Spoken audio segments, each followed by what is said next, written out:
आमच्या शाळेमधले शिक्षक कामाला लावले याबद्दल काही आमचं म्हणणं नव्हतं, पण सगळे शिक्षक कामाला लावले याबद्दलचं हे आंदोलन होतं. बरं, असंही नाही की तहसीलदारांना सांगितलं नाही, असंही नाही नाईब तहसीलदारांना सांगितलं नाही, असंही नाही शिक्षण अधिकाऱ्यांना सांगितलं नाही, पण तुम्ही सगळेच जर का बहिरे होऊन बसला असाल तर आवाज आमचा कुठतरी आम्हाला वाढवावा लागेल. आणि तुम्हाला एकच सांगायचंय, सगळेजण अन्याय सहन करणार नाही, कुणाला तरी समोर यावं लागेल, कुणाला तरी आवाज उचलावा लागेल, या सिस्टमच्या विरोधात आवाज उचलावा लागेल. आज जन्माच्या प्रमाणपत्रापासून तर मृत्यूच्या प्रमाणपत्रापर्यंत भ्रष्टाचार बोकाळलाय.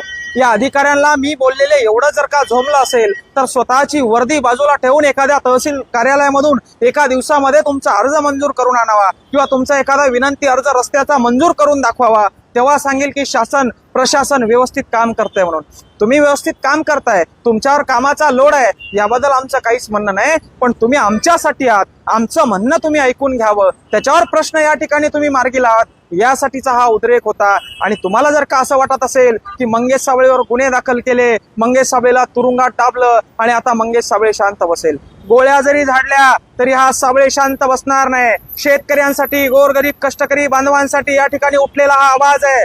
माझ्या वावरातून समृद्धी महामार्ग जाणार आहे आणि 100-150 एकर जमीन मला घ्यायची आहे म्हणून राजकीय पुढाऱ्यासारखा आवाज हा नव्हता. किंवा मला एखादं टेंडर पाहिजे, एखाद्या संरक्षण भिंतीचं, एखाद्या रस्त्याचं टेंडर पाहिजे म्हणून हा आवाज नव्हता. माझ्या लेकरांच्या शिक्षणाच्या भविष्यासाठी हा आवाज होता. आणि तुम्ही आम्हाला फुकटची रेवडी देऊ नका, तुम्ही आम्हाला फुकटचं ज्ञान वाटू नका, पण आमच्या लेकरांना व्यवस्थित शिक्षण सिस्टम द्या, शिक्षणचा बोजवारा वाजवू नका. त्यासाठी उठलेला हा आवाज होता, त्यासाठी उठलेला हा उद्रेक होता, एवढंच या ठिकाणी सांगेल. नक्कीच राजकीय षड्यंत्राच्या माध्यमातून आमच्यावर गुन्हे दाखल करण्यात आले, आमचा आवाज दाबण्याचा प्रयत्न करण्यात आला, पण त्या राजकारण्यांना मी सांगू इच्छितो, साबळे हा तुमच्या 4 दिवसाच्या तुरुंगानं किंवा 4 दिवसाच्या हर्सुलच्या जेलनं दबणारा नाहीये. अरे एवढा भ्रष्टाचार आज या महाराष्ट्रामध्ये बोकाळलाय, याच्यावर साबळे आवाज उचलणार आहे. आज हर्सुलचं तुरुंग सोडलं, हर्सुलचे या ठिकाणी पोलीस अधिकारी सोडले, तर बाकीकडं सगळीकडं भ्रष्टाचार या ठिकाणी बोकाळले.